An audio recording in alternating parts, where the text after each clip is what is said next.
بخاری شریف میں حضور پاک کا ارشاد ہے کہ اس طرح نماز پڑھو جس طرح تم مجھ کو نماز پڑھتے دیکھتے ہو۔ سوال یہ کہ حضور نے کس طرح نماز پڑھی، جبکہ بخاری شریف میں حضور نے رفع یدین کی نماز پڑھی ہے۔ بخاری شریف میں حضور نے رفع یدین کی نماز پڑھی ہے۔ دیکھیے حضور نے مختلف طریقوں اختیار کیے مختلف اوقات میں۔ اب صحابہ کا طرز عمل یہ ہوتا تھا کہ مثلاً ایک روایت آتی ہے کہ ایک صحابی حضور سے ملنے آئے، کوئی بدوی تھے، دیہات کے آدمی تھے۔ انہوں نے حضور کو دیکھا کہ آپ کا گریبان کھلا ہوا تھا، آپ نے بٹن لگائے ہوئے نہیں تھے۔ پھر انہوں نے ساری عمر اپنے گریبان کے بٹن نہیں لگائے کہ میں نے محمد کو اس طرح دیکھا ہے صلی اللہ علیہ وسلم۔ اب یہ ان کا جذبہ ہے، ان کی نیکی ہے، اتباع کا جذبہ ہے۔ یا ایک سفر میں کسی کو دیکھا، کسی نے دیکھا کہ حضور ایک درخت کے نیچے سے ہو کر گزرے، اب وہ جب بھی جاتے تھے ادھر اس کے نیچے سے ہو کر گزرتے تھے، چاہے اس کی کوئی مقصد نہیں، لیکن یہ بھی ایک اتباع کا جذبہ ہے۔ تو اس میں یہ ہے کہ نماز کی بعض چیزیں ایسی ہیں کہ جن میں معلوم ہوتا ہے کہ حضور کچھ اس میں رد و بدل کرتے رہے۔ کبھی آپ نے ہاتھ بالکل کھلے چھوڑ کر بھی نماز پڑھی ہے، کبھی آپ نے ہاتھ نیچے باندھے ہیں، کبھی اوپر باندھے ہیں۔ اسی طریقے سے رفع یدین کبھی ایسا بھی ہوا ہے کہ آپ نے وہ کی ہے جیسے کہ اہل حدیث حضرات کرتے ہیں، اور جیسے کہ یہ شیعہ کرتے ہیں وہ اس سے بھی زیادہ کرتے ہیں رفع یدین۔ اہل حدیث سے آگے ہیں، وہ بہت آگے ہیں رفع یدین کے اندر۔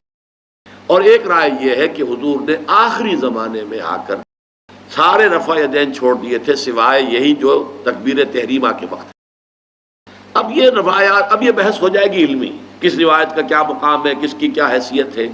بخاری شریف میں جو روایت ہے وہ یہی ہے رفع یدین کی، جو آپ صحیح کہہ رہے ہیں، لیکن یہ کہ بخاری شریف واحد کتاب تو نہیں ہے حدیث کی، مصنف عبد الرزاق ایک کتاب ہے، اور اسی طریقے سے اور اس میں یہ کہ امام مالک کے پیروکار، حالانکہ امام مالک مدینے کے دارالہجرہ کے امام ہیں، وہ رفع یدین نہیں کرتے۔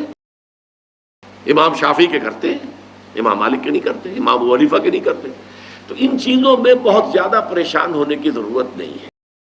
اصل جو معجزہ ہے حضور کا اور اسلام کا وہ یہ ہے کہ 1400 برس گزر گئے لیکن نماز کے ضمن میں اتنا اختلاف نہیں ہے کہ تمام مسلمان باجماعت نماز نہ پڑھ سکیں۔ دیکھیے رفع یدین کرنے میں جماعت ٹوٹی نہیں، آپ نے کیا یا نہیں کیا، جماعت کی فارمیشن برقرار رہی۔ فرض کیجئے کوئی شخص یہ سمجھتا کہ پہلے سجدہ ہے پھر رکوع ہے، تو اب یہ دو آدمی ساتھ نماز نہیں پڑھ سکتے، جن میں سے ایک کے نزدیک پہلے رکوع ہے پھر سجدہ ہے، دوسرا یہ سمجھتا ہے کہ نہیں پہلے سجدہ ہے پھر رکوع ہے، نہیں ہو سکتا، ان کی جماعت اب جمع نہیں ہو سکتی۔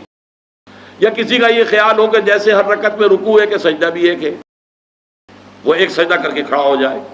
اب ظاہر بات ہے دوسرا شخص جس کے نزدیک دو سجدے ہیں وہ ایک اور سجدہ کرے گا، فارمیشن ٹوٹ گئی، اب وہ ساتھ نماز نہیں۔ 1400 برس بیت گئے، مشرق بعید سے مغرب بعید، پوری دنیا، آج تو کوئی کونا ہے ہی نہیں جہاں مسلمان نہ ہو، لیکن جو سالڈ مسلمان جو ہیں وہ تو آپ سمجھیے کہ انڈونیشیا سے لے کر موریتانیہ تک تو مسلمانوں کی کتنی بڑی تعداد ہے۔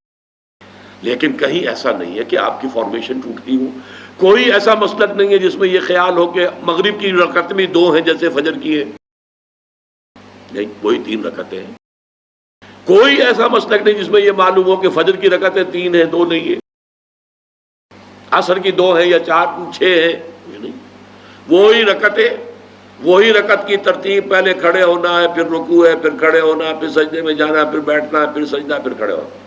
فارمیشن نہیں ٹوٹتی، شیعہ ہو سنی ہو، اور اس میں حنفی ہوں مالکی ہوں شافعی ہوں حنبلی ہوں زیدی ہوں ظاہریہ ہوں، کوئی بھی ہو، کسے باشد، تمام مسلمان مل کر جماعت سے نماز ادا کریں گے اور ان کی جماعت ٹوٹتی نہیں ہے۔ یہ ہے جس کو ہمیں سمجھنا چاہیے۔ یہ کیوں ہے؟